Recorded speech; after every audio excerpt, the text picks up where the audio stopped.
बाप अते बेटे अतरूपा दे नाम उत्ते आमीन।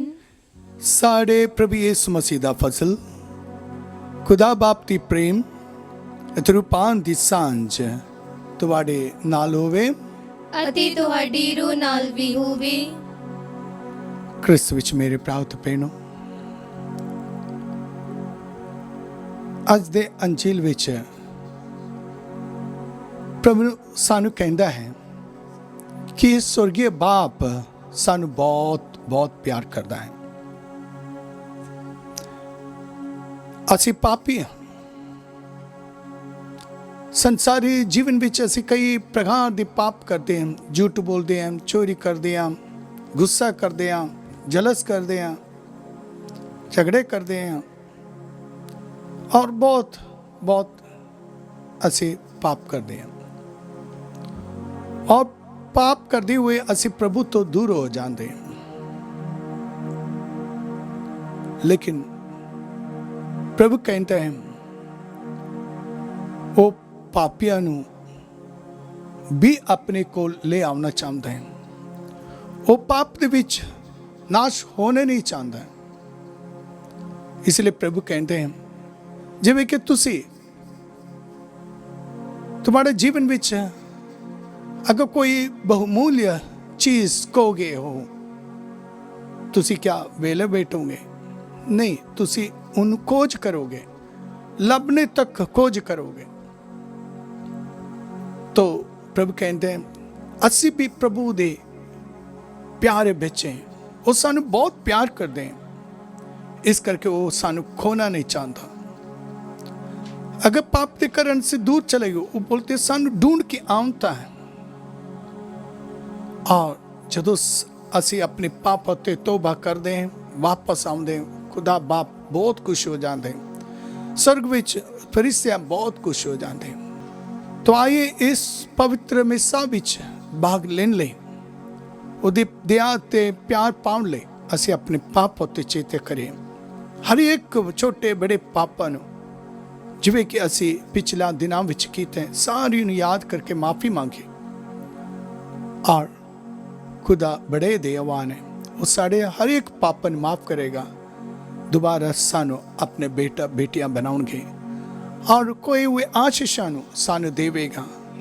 मन की शांति, खुशी, आनंद सब कुछ देवेंगे। रोजाना जीवन विच जो आशीषां सानू लोड़ वंदन वो भी सानू देवेगा।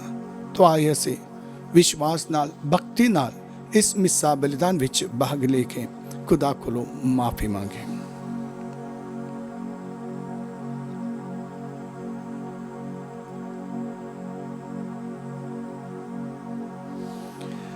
मैं इकबाल करदा हाँ पूरी कुदरत वाले खुदा, अतवाड़े अगे ए प्राव ते पैणो कि मैं सोचण नाल, बोलण नाल, करन नाल अते अनगेली नाल बहुत गुनाह कीते। अपने दोस्त नाल, अपने ही दोस्त नाल, अपने बहुत बड़े दोस्त दे नाल। इसलिए मैं तन सदा कुमारी मरियम, सारे फरिश्तियां अते संतां अते तुहाडे अगे ए प्राव अते भैणो मैं बेनती करदा हां कि मेरे लिए प्रभु खुदा दे अगे प्रार्थना करो। पूरी कुदरत वाले खुदा साडे उत्ते दया करे अते साडे गुनाह नूं माफ करके सानू सदैवी जीवन तक पहुंचावे। आमीन। ए प्रभु दया कर, ए प्रभु दया कर, ए मसीह दया कर, ए मसीह दया कर, ए प्रभु दया कर। ए प्रभु दया कर। असी प्रार्थना करिए। ए पूरी कुदरत वाले अते अकाल खुदा, तेनू बाप कह के पुकारन दा विशेष अधिकार तू सानू दिंदा है। बख्श दे कि गोद ले गए दियां पुत्रां दी रूह साडे विच वधी जावे,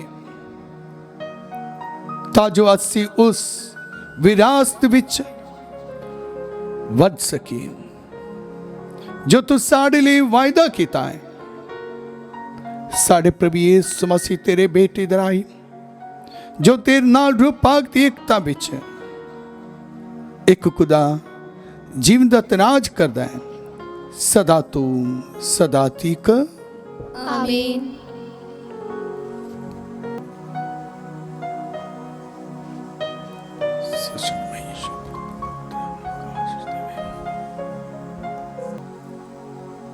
ਪਾਠ ਪਹਿਲਾ। ਹਿਜਕੀਲ ਨਬੀ ਦੀ ਪੁਸਤਕ ਉਸ ਦਾ 2 ਬਾਬ 8 ਆਇਤ ਤੋਂ 3 ਬਾਬ ਦੀ 4 ਆਇਤ ਤੱਕ। ਮਾਨਵ ਪੁੱਤਰ, ਜੋ ਮੈਂ ਤੈਨੂੰ ਦੱਸ ਰਿਹਾ ਹਾਂ ਤੂੰ ਸੁਣ। ਤੂੰ ਉਹਨਾਂ ਵਾਂਗ ਵਿਦਰੋਹੀ ਨਾ ਬਣ ਜੋ ਮੈਂ ਤੈਨੂੰ ਦੇਵਾਂ। ਤੂੰ ਆਪਣਾ ਮੂੰਹ ਖੋਲ ਕੇ ਖਾ ਲੈ। ਤਦ ਮੈਂ ਇੱਕ ਹੱਥ ਆਪਣੇ ਵੱਲ ਅੰਗਾ ਵਧਿਆ ਹੋਇਆ ਦੇਖਿਆ, ਜਿਸ ਵਿੱਚ ਇੱਕ ਵਲੇਟੀ ਪੱਤਰੀ ਸੀ। ਉਸ ਹੱਥ ਨੇ ਉਹ ਪੱਤਰੀ ਖੋਲੀ ਅਤੇ ਮੈਂ ਦੇਖਿਆ ਕਿ ਉਸ ਦੇ ਦੋਵੇਂ ਪਾਸੇ ਲਿਖਿਆ ਹੋਇਆ ਸੀ। ਉਸ ਪੱਤਰੀ ਉੱਤੇ ਦੁੱਖ ਭਰੀ ਦੁਹਾਈ, ਵੈਣ ਅਤੇ ਸੋਗ ਲਿਖੇ ਹੋਏ ਸਨ। ਪਰਮੇਸ਼ਵਰ ਨੇ ਕਿਹਾ, ਮਾਨਵ ਪੁੱਤਰ, ਤੂੰ ਇਹ ਪੱਤਰੀ ਖਾ ਅਤੇ ਫਿਰ ਇਸਰਾਏਲੀ ਲੋਕਾਂ ਨਾਲ ਬੋਲਣ ਜਾ। ਇਸ ਲਈ ਮੈਂ ਆਪਣਾ ਮੂੰਹ ਖੋਲ੍ਹਿਆ ਅਤੇ ਉਸਨੇ ਮੈਨੂੰ ਪੱਤਰੀ ਖਾਣ ਲਈ ਦਿੱਤੀ। ਤਦ ਉਸਨੇ ਕਿਹਾ, ਮਾਨਵ ਪੁੱਤਰ, ਤੂੰ ਇਹ ਪੱਤਰੀ ਖਾ ਲੈ ਜੋ ਮੈਂ ਤੈਨੂੰ ਦਿੰਦਾ ਹਾਂ ਅਤੇ ਆਪਣਾ ਢਿੱਡ ਭਰ ਲੈ। ਮੈਂ ਉਹ ਪੱਤਰੀ ਖਾ ਲਈ ਅਤੇ ਉਸ ਦਾ ਸਵਾਦ ਮੈਨੂੰ ਸ਼ਹਿਦ ਵਰਗਾ ਮਿੱਠਾ ਲੱਗਾ ਸੀ। ਤਦ ਪਰਮੇਸ਼ਵਰ ਨੇ ਮੈਨੂੰ ਕਿਹਾ, ਮਾਨਵ ਪੁੱਤਰ, ਤੂੰ ਜਾ ਕੇ ਇਸਰਾਏਲੀ ਲੋਕਾਂ ਨੂੰ ਇਹ ਕਹਿ ਜੋ ਮੈਂ ਤੈਨੂੰ ਦੱਸਾਂਗਾ। ਇਹ ਪ੍ਰਭੂ ਦੀ ਬਾਣੀ ਹੈ। खुदा दा शुक्र होवे।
प्रभु तुहाडे नाल होवे।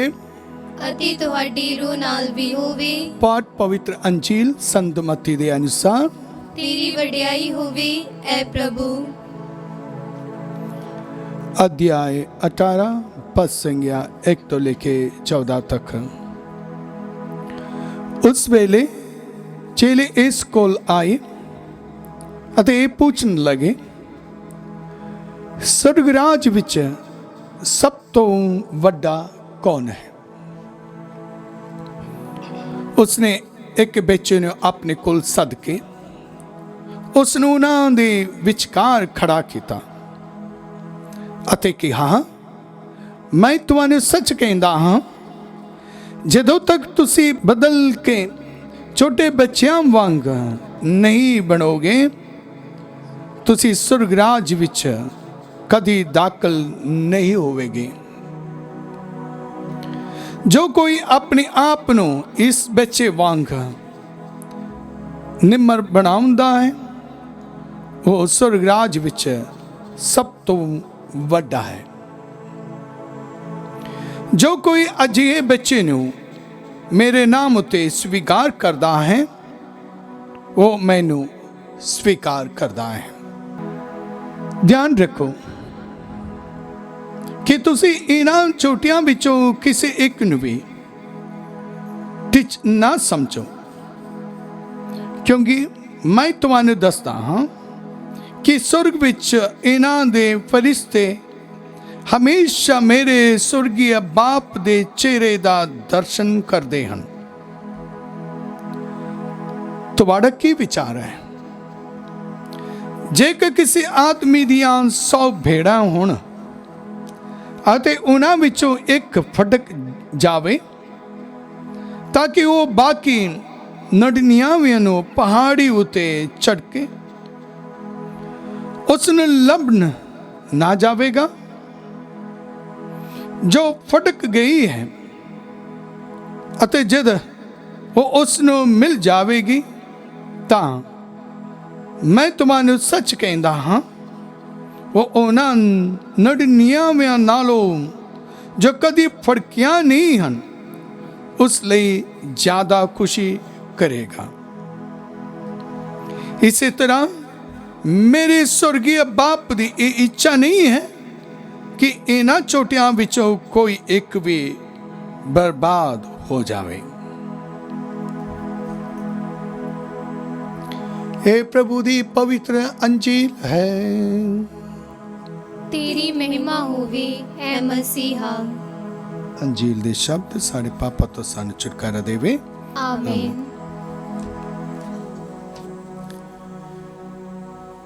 क्रिस्त विच मेरे भराओ ते भैनों, साढ़े विच ऐसे कोई है नहीं है कि जो नरक में जाना चाहते हो,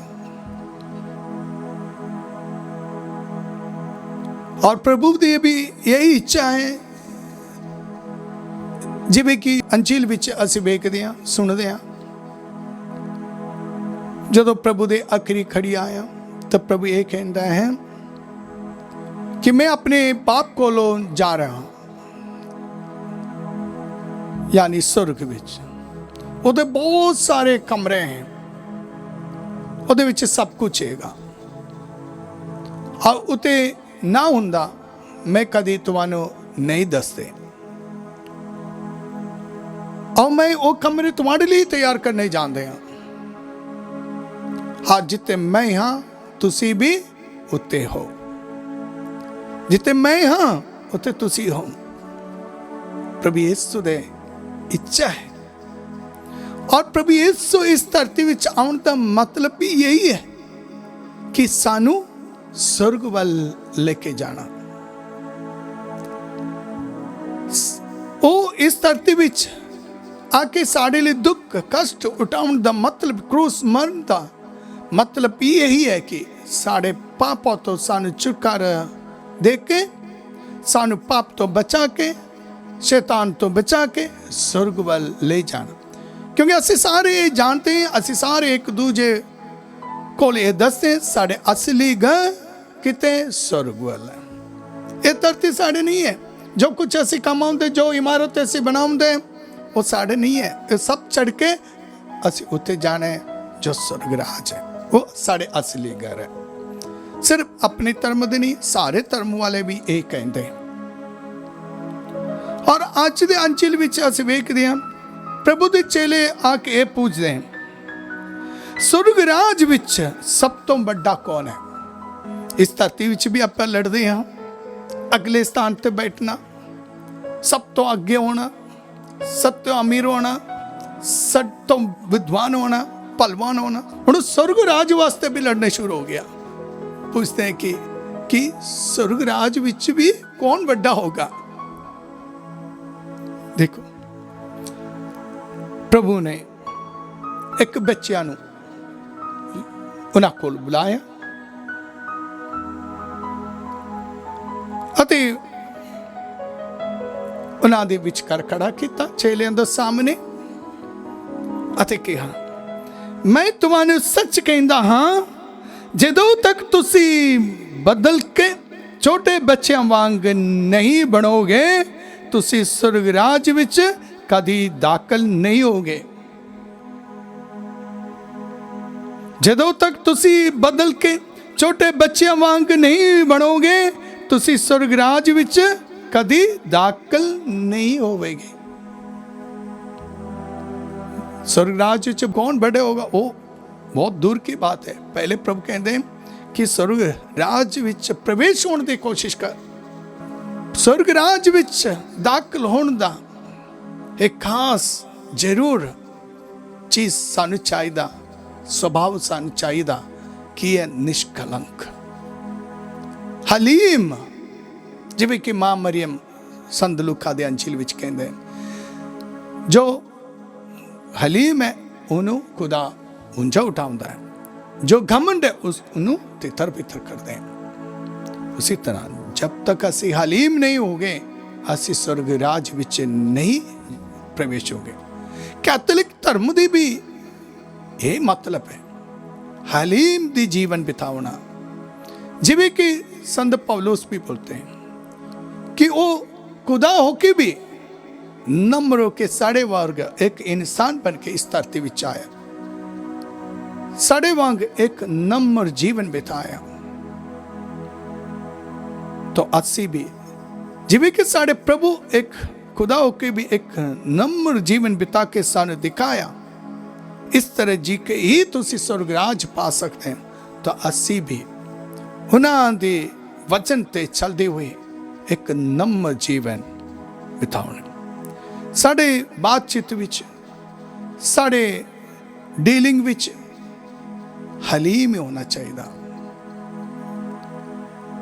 ये नहीं कि हर बातों में गुस्सा लड़ना नहीं। परिवार विच भी, गुआंढी नाल विच भी, जितने भी काम करते हैं, साढ़े स्वभाव बड़े हलीम होना चाहिए, मीठास होना चाहिए, चंगी होना चाहिए, एकदम बच्चे वर्ग निष्कलंक, गुस्से नफरत सारे दूर करते हुए, परे रखते हुए असी एक अच्छा बच्चे वर्गे जीवन बिताओ। तो असी बच्चे वर्गे निष्कलंक दे जीवन बिताओगे ताई असी स्वर्ग विराज विच जाओगे। ज़्यादा लालच नहीं है, ज़्यादा हेराफेरी नहीं, कुछ भी निष्कलंक दे जीवन क्रिस्त विच। मेरे प्रात भैनों, आज दे ये मिसा बलिदान विच असी प्रार्थना करेंगे पवित्र आत्मा दी आशीष नाल असी निष्कलंक हो जाए, साढ़े जीवन बदल जावे। प्रभु बोलते जिवें कि तुसी बदलोगे नहीं बच्चे वर्गा, स्वर्ग राज नहीं पाओगे। ये नहीं कि आगे तो होना है, लेकिन ये नहीं कि घमंड वगैरह होना है, लेकिन निष्कलंक है ना, निष्कलंक जीवन है। तो आइए असी प्रार्थना करिए कि प्रभु सानू आशीष दे, जिवें कि वो एक नम्रता जीवन बिताया, उसी तरह असी भी उहदे पैरवी करते हुए असी भी एक दिन स्वर्ग राज प्रवेश करेंगे। बाप ते बेटे ते रूपा दे नाम ते आमीन।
ਭੈਣਾਂ ਤੋਂ ਭਰਾਓ ਪ੍ਰਾਰਥਨਾ ਕਰੋ ਕਿ ਪੂਰੀ ਕੁਦਰਤ ਵਾਲੇ ਖੁਦਾ ਬਾਪ ਇਸ ਕੁਰਬਾਨੀ ਨੂੰ ਕਬੂਲ ਕਰੇ। ਪ੍ਰਭੂ ਇਸ ਕੁਰਬਾਨੀ ਨੂੰ ਤੁਹਾਡੇ ਹੱਥਾਂ ਦੇ ਵਿੱਚੋਂ ਆਪਣੇ ਨਾਂ ਦੀ ਉਸਤ ਤੇ ਵਡਿਆਈ ਲਈ ਅਤੇ ਸਾਡੇ ਤੇ ਸਾਰੀ ਪਾਕ ਕਲੀਸਿਆ ਦੇ ਭਲੇ ਲਈ ਕਬੂਲ ਕਰੇ। ਇਹ ਖੁਦਾ ਆਪਣੀ ਮਿਹਰ ਨਾਲ ਇਹਨਾਂ ਨਜ਼ਰਾਨਿਆਂ ਨੂੰ ਪਾਕ ਕਰ ਜੋ ਅਸੀਂ ਤੈਨੂੰ ਚੜਾਉਂਦੇ ਹਾਂ। ਸਾਡੀ ਸਾਰੀ ਜ਼ਿੰਦਗੀ ਨੂੰ ਕਬੂਲ ਕਰਕੇ ਉਸਨੇ ਆਪਣੇ ਲਈ ਇੱਕ ਸਦੀਵੀ ਨਜ਼ਰਾਨੇ ਵਿੱਚ ਬਦਲ ਦੇ, ਤਾਂ ਜੋ ਅਸੀਂ ਇਸ ਕੁਰਬਾਨੀ ਦੇ ਲੈ ਇਸ ਮਸੀਹ ਨਾਲ ਜੁੜੇ ਰਹੀਏ, ਜਿਸ ਦੀ ਇੱਕੋ ਇੱਕ ਕੁਰਬਾਨੀ ਤੈਨੂੰ ਪ੍ਰਵਾਨ ਯੋਗ ਹੈ। ਉਹ ਜੋ ਜੀਵਨ ਦਾ ਰਾਜ ਕਰਦਾ ਹੈ ਸਦਾ ਤੋਂ ਸਦਾ ਤੀਕ। ਆਮੀਨ। ਪ੍ਰਭੂ ਤੁਹਾਡੇ ਨਾਲ ਹੋਵੇ ਅਤੇ ਤੁਹਾਡੀ ਰੂਹ ਨਾਲ ਵੀ ਹੋਵੇ। ਤੁਸੀਂ ਆਪਣੇ ਦਿਲ ਪ੍ਰਭੂ ਵੱਲ ਲਗਾਓ। ਅਸੀਂ ਆਪਣੇ ਦਿਲ ਪ੍ਰਭੂ ਵੱਲ ਲਗਾਉਂਦੇ ਹਾਂ। ਅਸੀਂ ਆਪਣੇ ਪ੍ਰਭੂ ਖੁਦਾ ਦਾ ਧੰਨਵਾਦ ਕਰੀਏ। ਇਹ ਸਹੀ ਅਤੇ ਯੋਗ ਹੈ। ਇਹ ਪ੍ਰਭੂ ਪਵਿੱਤਰ ਬਾਪ, ਪੂਰੀ ਕੁਦਰਤ ਵਾਲੇ ਤੇ ਅਕਾਲ ਖੁਦਾ, ਇਹ ਸੱਚਮੁੱਚ ਸਹੀ ਅਤੇ ਯੋਗ ਹੈ, ਮੁਕਤੀ ਪਾਉਣ ਦਾ ਰਾਹ ਹੈ ਕਿ ਅਸੀਂ ਹਰ ਵੇਲੇ ਅਤੇ ਹਰ ਟਾਈਮ ਇਸ ਮਸੀਹ ਆਪਣੇ ਪ੍ਰਭੂ ਦੀ ਰਾਹੀਂ ਤੇਰਾ ਧੰਨਵਾਦ ਕਰੀਏ। ਪਿਆਰ ਨਾਲ ਤੂੰ ਇਨਸਾਨ ਨੂੰ ਬਣਾਇਆ ਅਤੇ ਆਪਣੇ ਇਨਸਾਫ ਨਾਲ ਤੂੰ ਉਸ ਨੂੰ ਅਪਰਾਧੀ ਠਹਿਰਾਇਆ, ਪਰ ਆਪਣੇ ਤਰਸ ਅਤੇ ਦਇਆ ਸਦਕੇ ਸਾਡੇ ਪ੍ਰਭੂ ਯਿਸੂ ਮਸੀਹ ਦੇ ਰਾਹੀਂ ਤੂੰ ਉਸ ਨੂੰ ਰਿਹਾਈ ਦਿੱਤੀ। ਇਸ ਲਈ ਅਸੀਂ ਆਪਣੀ ਖੁਸ਼ੀ ਵਿੱਚ ਫਰਿਸ਼ਤਿਆਂ ਦੇ ਸੰਗਤੀ ਜਤਿਆਂ ਨਾਲ ਮਿਲ ਕੇ ਤੇਰੀ ਮਹਿਮਾ ਦੇ ਗੀਤ ਗਾਉਂਦੇ ਹੋਏ ਇਹ ਐਲਾਨ ਕਰਦੇ ਹਾਂ। ਪਾਕ ਪਾਕ ਪਾਕ ਲਸ਼ਕਰਾਂ ਦੇ ਪ੍ਰਭੂ ਖੁਦਾ, ਸਵਰਗ ਅਤੇ ਧਰਤੀ ਤੇਰੇ ਜਲਾਲ ਨਾਲ ਭਰਪੂਰ ਹਨ। ਉਚਾਈਆਂ ਵਿੱਚ ਹੋਸਨਾ, ਮੁਬਾਰਕ ਹੈ ਉਹ ਜੋ ਪ੍ਰਭੂ ਦੇ ਨਾਮ ਉਤੇ ਆਉਂਦਾ ਹੈ। ਉਚਾਈਆਂ ਵਿੱਚ ਹੋਸਨਾ।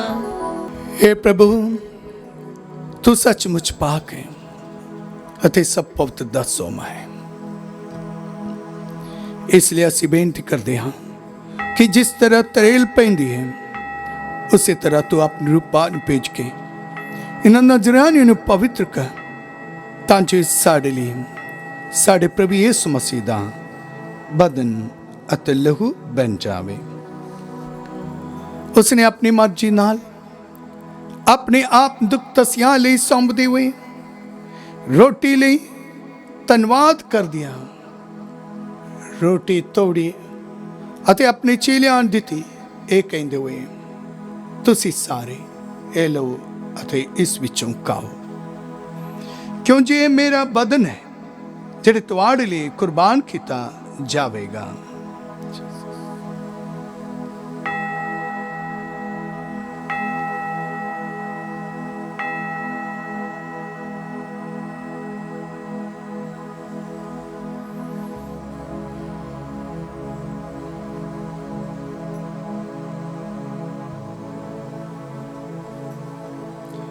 ਇਸੇ ਤਰ੍ਹਾਂ ਭੋਜਨ ਕਰਨ ਤੋਂ ਬਾਅਦ ਉਸਨੇ ਪਿਆਲਾ ਲਿਆ, ਇੱਕ ਵਾਰ ਫਿਰ ਧੰਨਵਾਦ ਕਰ ਦਿਆ,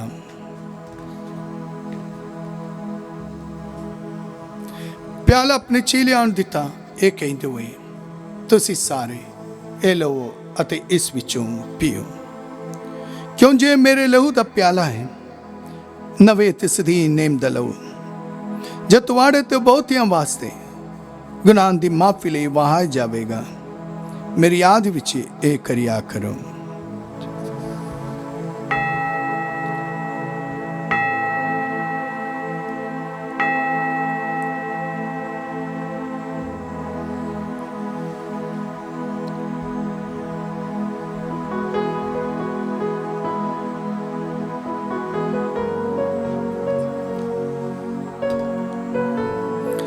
ईमान दा पेद। ਐ ਪ੍ਰਭੂ, ਅਸੀਂ ਤੇਰੀ ਮੌਤ ਦਾ ਐਲਾਨ ਕਰਦੇ ਹਾਂ ਅਤੇ ਤੇਰੇ ਜੀ ਉਠਣ ਦੀ ਮੁਨਾਦੀ ਕਰਦੇ ਹਾਂ ਜਦ ਤੱਕ ਤੂੰ ਫਿਰ ਆਵੇਗਾ। ए प्रभु, ਅਸੀਂ ਯਿਸੂ ਮਸੀਹ ਦੀ ਮੌਤ ਅਤੇ ਉਸ ਦੀ ਜੀਵਨ ਦੀ ਯਾਦਗਾਰੀ ਨੂੰ ਮਨਾਉਂਦੇ ਹੋਏ ਤੈਨੂੰ ਜੀਵਨ ਦੀ ਰੋਟੀ ਅਤੇ ਮੁਕਤੀ ਦਾ ਪਿਆਲਾ ਚੜਾਉਂਦੇ ਹਾਂ। ਅਸੀਂ ਤੇਰਾ ਧੰਨਵਾਦ ਕਰਦੇ ਹਾਂ ਕਿਉਂ ਜੋ ਤੂੰ ਸਾਨੂੰ ਇਸ ਯੋਗ ਠਹਿਰਾਇਆ ਕਿ ਅਸੀਂ ਤੇਰੀ ਹਾਜ਼ਰੀ ਵਿੱਚ ਦਾਖਲ ਹੋ ਕੇ ਤੇਰੀ ਸੇਵਾ ਕਰੀਏ। ਅਸੀਂ ਹਲੀਮ ਨਾਲ ਦੁਆ ਕਰਦੇ ਹਾਂ ਕਿ ਮਸੀਹ ਦੇ ਬਦਨਤ ਲਹੂ ਵਿੱਚ ਹਿੱਸਾ ਲੈਣ ਦੁਆਰਾ ਅਸੀਂ ਰੂਹ ਪਾਕ ਦੀ ਰਾਹ ਏਕਤਾ ਵਿੱਚ ਬਚੇ ਰਹੀਏ।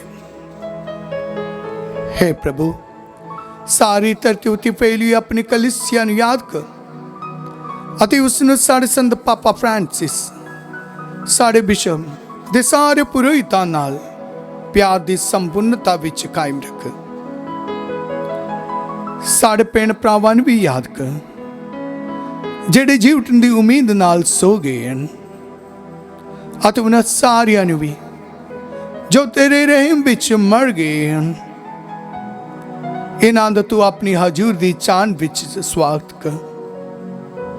हे ਪ੍ਰਭੂ, ਅਸੀਂ ਬੇਨਤੀ ਕਰਦੇ ਹਾਂ ਕਿ ਸਾਰੀ ਉੱਤੇ ਵੀ ਦਇਆ ਕਰ ਤਾਂ ਜੋ ਧੰਨ ਕੁਵਾਰੀ ਮਰੀਮ ਖੁਦਾ ਦੀ ਮਾਂ ਦੇ ਨਾਲ ਉਸੇ ਕੁਵਾਰੀ ਦੀ ਮੁਬਾਰਕ ਵਰਸੰਦ ਯੂਸਫ ਦੇ ਨਾਲ ਧੰਨ ਰਸੂਲਾਂ ਤੇ ਸਾਰੇ ਸੰਤਾਂ ਨਾਲ ਜਿਨ੍ਹਾਂ ਨੇ ਸਾਰੇ ਯੁਗਾਂ ਵਿੱਚ ਤੈਨੂੰ ਖੁਸ਼ ਕੀਤਾ ਹੈ ਅਸੀਂ ਸਦੀ ਵੀ ਜੀਵਨ ਦੇ ਵਾਰਿਸ ਹੋਣ ਦੇ ਹੱਕਦਾਰ ਬਣ ਜਾਵਾਂਗੇ ਅਤੇ ਤੇਰੇ ਬੇਟੇ ਯਿਸੂ ਮਸੀਹ ਦੇ ਰਾਹੀਂ ਤੇਰੀ ਵਡਿਆਈ ਅਤੇ ਉਸਤਤ ਕਰਾਂਗੇ।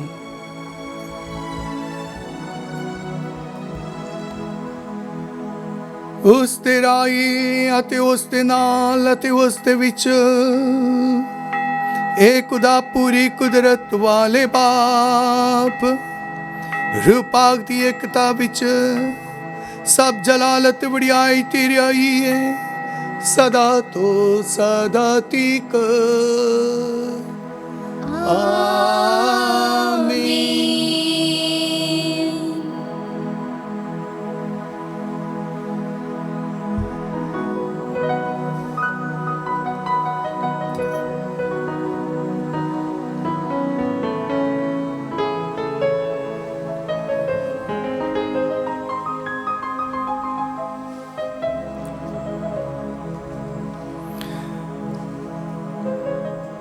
ਅਸੀਂ ਸਾਰੇ ਮਿਲ ਕੇ ਪ੍ਰਾਰਥਨਾ ਕਰੀਏ ਜਿਸ ਤਰ੍ਹਾਂ ਸਾਡੇ ਮੁਕਤੀਦਾਤਾ ਪ੍ਰਭੂ ਯਿਸੂ ਨੇ ਸਾਨੂੰ ਸਿਖਾਇਆ ਹੈ।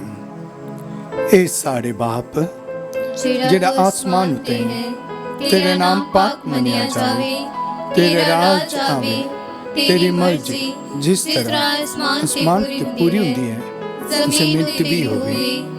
ਸਾਡੀ ਰੋਜ਼ ਦੀ ਰੋਟੀ ਅੱਜ ਸਾਨੂੰ ਦੇ, ਸਾਡੇ ਕਸੂਰ ਸਾਨੂੰ ਮਾਫ ਕਰ ਜਿਸ ਤਰ੍ਹਾਂ ਅਸੀਂ ਆਪਣੇ ਕਸੂਰਵਾਰਾਂ ਨੂੰ ਮਾਫ ਕਰਦੇ ਹਾਂ। ਸਾਨੂੰ ਅਜ਼ਮਾਇਸ਼ ਵਿੱਚ ਨਾ ਪਾ, ਸਗੋਂ ਬੁਰਾਈ ਤੋਂ ਸਾਨੂੰ ਬਚਾ। ਇਹ ਪ੍ਰਭੂ, ਅਸੀਂ ਪ੍ਰਾਰਥਨਾ ਕਰਦੇ ਹਾਂ ਸਭ ਬੁਰਾਈ ਤੋਂ ਸਾਨੂੰ ਬਚਾ। ਆਪਣੇ ਰਹਿਮ ਨਾਲ ਸਾਡੇ ਦਿਨਾਂ ਵਿੱਚ ਸ਼ਾਂਤੀ ਦੇ ਤਾਂ ਜੋ ਤੇਰੀ ਦਇਆ ਦੀ ਮਦਦ ਨਾਲ ਅਸੀਂ ਹਮੇਸ਼ਾ ਗੁਨਾਹ ਤੋਂ ਮੁਕਤ ਰਹੀਏ ਅਤੇ ਹਰ ਮੁਸੀਬਤ ਤੋਂ ਸੁਰੱਖਿਅਤ ਰਹੀਏ। ਜਿਵੇਂ ਮੁਬਾਰਕ ਉਮੀਦ ਰੱਖਦੇ ਹੋਏ ਅਸੀਂ ਯਿਸੂ ਮਸੀਹ ਸਾਡੇ ਮੁਕਤਦਾਤਾ ਦੀ ਆਉਣ ਦੀ ਉਡੀਕ ਕਰਦੇ ਹਾਂ। ਕਿਉਂ ਜੋ ਰਾਜ, ਕੁਦਰਤ ਅਤੇ ਜਲਾਲ ਯੁਗ ਯੁਗ ਤੇਰਾ ਹੀ ਹੈ। ਇਹ ਪ੍ਰਭੂ ਯਿਸੂ ਮਸੀਹ, ਤੂੰ ਆਪਣੇ ਰਸੂਲਾਂ ਨੂੰ ਆਖਿਆ ਮੈਂ ਤੁਹਾਨੂੰ ਸ਼ਾਂਤੀ ਦਿੰਦਾ ਹਾਂ, ਮੈਂ ਆਪਣੀ ਸ਼ਾਂਤੀ ਤੁਹਾਨੂੰ ਪ੍ਰਦਾਨ ਕਰਦਾ ਹਾਂ। ਤੂੰ ਸਾਡੇ ਗੁਨਾਹ ਨੂੰ ਨਹੀਂ ਸਗੋਂ ਆਪਣੀ ਕਲੀਸਿਆਂ ਦੀ ਮਨ ਵੇਖ ਅਤੇ ਉਸਨੇ ਆਪਣੀ ਮਰਜ਼ੀ ਮੁਤਾਬਿਕ ਸ਼ਾਂਤੀ ਅਤੇ ਏਕਤਾ ਪ੍ਰਦਾਨ ਕਰ। ਤੁਝੇ ਜੀਵਨ ਦਾ ਰਾਜ ਕਰਦਾ ਹੈ ਸਦਾ ਤੋਂ ਸਦਾ ਤੀਕ। ਆਮੀਨ। ਪ੍ਰਭੂ ਦੀ ਸ਼ਾਂਤੀ ਸਦਾ ਤੁਹਾਡੇ ਨਾਲ ਹੋਵੇ ਅਤੇ ਤੁਹਾਡੀ ਰੂਹ ਨਾਲ ਵੀ ਹੋਵੇ। ਅਸੀਂ ਆਪਸ ਵਿੱਚ ਜੀਵਨ ਦਾ ਖੁਦਾ ਪ੍ਰਭੂ ਯਿਸੂ ਮਸੀਹ ਦਾ ਸ਼ਾਂਤੀ ਦਾ ਨਿਸ਼ਾਨ ਦਈਏ। क्रिस्त की शांति।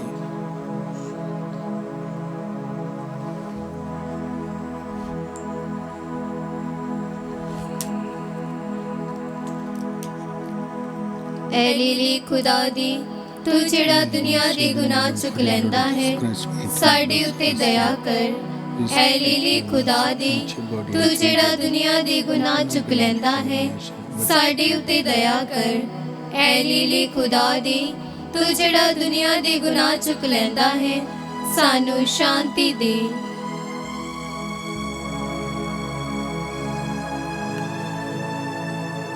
ਦੇਖੋ ਖੁਦਾ ਦਾ ਲੇਲਾ, ਇਹਨੂੰ ਵੇਖੋ ਜਿਹੜੇ ਸੰਸਾਰ ਦੇ ਗੁਨਾਹ ਚੁੱਕ ਲੈਂਦਾ ਹੈ।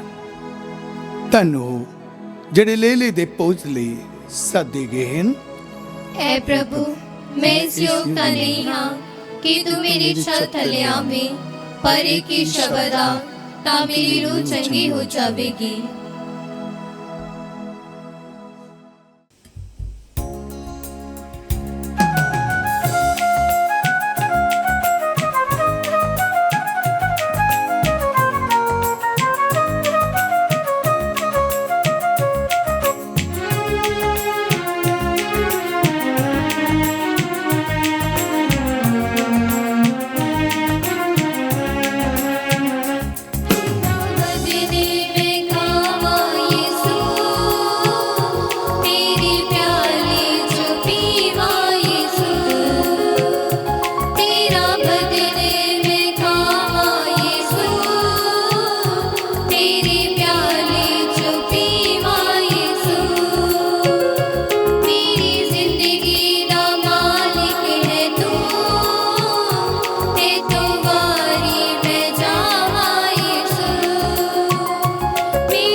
ਅਸੀਂ ਪ੍ਰਾਰਥਨਾ ਕਰੀਏ।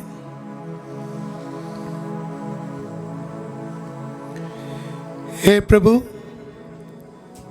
ਅਸੀਂ ਤੇਰੇ ਲੋਕਾਂ ਇਸ ਸਾਕਰਮੈਂਟ ਵਿੱਚ ਹਿੱਸਾ ਲਿਆ ਹੈ। ਇਹ ਪਾਕ ਸ਼ਰਾਕਤ ਸਾਨੂੰ ਬਚਾਵੇ ਅਤੇ ਤੇਰੀ ਸਚਾਈ ਦੇ ਚਾਨ ਵਿੱਚ ਸਾਨੂੰ ਕਾਇਮ ਰੱਖੇ। ਸਾਡੇ ਪ੍ਰਭੂ ਮਸੀਹ ਦੇ ਰਾਹੀਂ ਆਮੀਨ। ਪ੍ਰਭੂ ਤੁਹਾਡੇ ਨਾਲ ਹੋਵੇ ਅਤੇ ਤੁਹਾਡੀ ਰੂਹ ਨਾਲ ਵੀ ਹੋਵੇ। ਪੂਰੀ ਕੁਦਰਤ ਵਾਲੇ ਖੁਦਾ ਬਾਪ ਅਤੇ ਬੇਟਾ ਅਤੇ ਰੂਹ ਪਾਕ ਤੁਹਾਨੂੰ ਬਰਕਤ ਦੇਵੇ। ਆਮੀਨ।